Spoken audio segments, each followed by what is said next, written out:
उसके बाद अगला ऑप्शन है आपका डिलीट सेल का, डिलीट का ऑप्शन है कि यहाँ पर जिस तरह हम इंसर्ट करते हैं कोई भी नई रो कॉलम और सेल लेकर आते हैं, इसी तरह अगर आपने इनको डिलीट करना है तो डिलीट भी कर सकते हैं।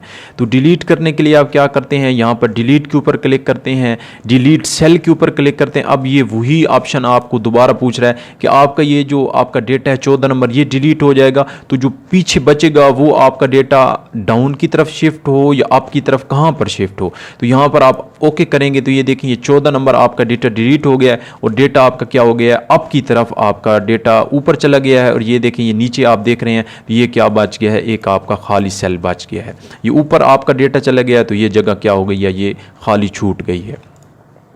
इसी तरह अगर आप यहाँ पर डिलीट सेल में जाते हैं और लेफ़्ट कर देते हैं तो जो आपका 25 नंबर डेटा ये आपका डिलीट हो जाता है और आपका डेटा क्या हो जाता है, लेफ़्ट साइड पर आपका शिफ्ट हो जाता है। ये देखें ये आपका जो सेल है ये आपका छूट गया है।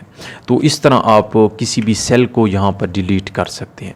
उसके बाद डिलीट रो है, तो यहाँ पर हमने जो है क्लिक की हुई है मुदस्सर अब्बास के अंदर हमने क्लिक की हुई। इसका मतलब है जब आप किसी भी सेल के अंदर क्लिक करते हैं तो इसका मतलब ये होता है कि आपने पूरी क्या की हुई है, आपने उस रो के हिसाब से आपने वो वाला डेटा सेलेक्ट किए हुए।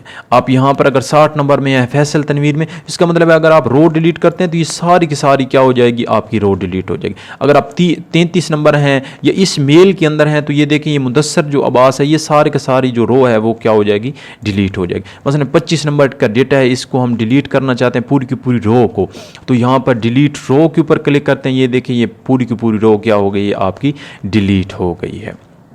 उसके बाद कंट्रोल जी करते हैं तो वो क्या हो जाती है, वो वापस आ जाती है। उसके बाद हम मसलन आप यहाँ पर 11 नंबर का जो डेटा आपने फैसल का डेटा सेलेक्ट की हुई है, फैसल के अंदर आपका पॉइंटर है यहाँ 11 नंबर, तो यहाँ पर डिलीट रो के ऊपर क्लिक करेंगे। ये देखेंगे 11 नंबर आपकी रो सारी की सारी क्या हो गया, डिलीट हो गया। 10 नंबर और 12 नंबर आपका यहाँ पर मौजूद है, जो 11 नंबर है वो आपका डेटा डिलीट हो गया है। कंट्रोल जी करेंगे तो क्या हो जाएगा, वापस आ जाएगा। इसी तरह यहाँ पर कॉलम है डिलीट शीट कॉलम, तो यहाँ पर आपने सेलेक्ट की हुई है ये फैसल का नाम, इसका मतलब है सी नंबर आपने क्या की हुआ है, कॉलम सेलेक्ट किया। अगर आप यहाँ पर हैं फीमेल में तो इसका मतलब है आपने ई नंबर कॉलम सेलेक्ट। अगर आप 10 नंबर के अंदर हैं तो इसका मतलब है आपने क्या किया हुआ है, ये बी नंबर कॉलम सेलेक्ट। तो यहाँ पर आप 60 के अंदर हैं, ये जो आपका एज का है, तो यहाँ पर आप डिलीट में जाएंगे, डिलीट कॉलम, तो जो आपका एज का कॉलम है ये सारे का सारा क्या हो जाएगा, डिलीट हो जाएगा। अब हमारा सेलेक्ट जो है सेल है वो यहाँ पर जेंडर का जो आपका है कॉलम है तो वो सिलेक्ट है, तो यहाँ पर आप डिलीट कॉलम के ऊपर क्लिक करेंगे तो जेंडर का सारा कॉलम क्या हो जाएगा, डिलीट हो जाएगा। तो इस तरह भी आप डिलीट कर सकते हैं। दूसरे तरीका है कि आप यहाँ पर ई नंबर कॉलम डिलीट करना है तो यहाँ पर आप इसके ऊपर राइट क्लिक करेंगे, कॉलम नंबर के ऊपर जाकर यहाँ पर ये देखें ये डिलीट का ऑप्शन है, यहाँ पर डिलीट कर देंगे तो क्या हो जाएगा, डिलीट हो जाएगा।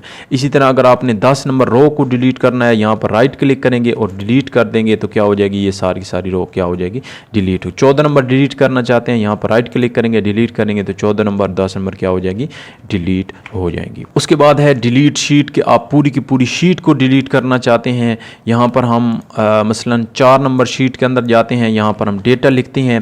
ये डेटा हमने लिख लिया है, इसको हम फिल हैंडल कर देते हैं और यहाँ पर हमने रखा हुआ है। उसके बाद यहाँ पर आप डिलीट शीट के ऊपर जाते हैं तो 4 नंबर सारी की सारी शीट आपसे पूछ रहा है कि आपका डेटा भी क्या हो जाएगा, ख़त्म हो जाएगा। आप डिलीट कर देते हैं, ये देखें नीचे तो 4 नंबर शीट क्या हो गई है, परमानेंटली डिलीट हो गई है। अब ये कंट्रोल जी से वापस नहीं आ सकती, तो ये भी आपने याद रखना है।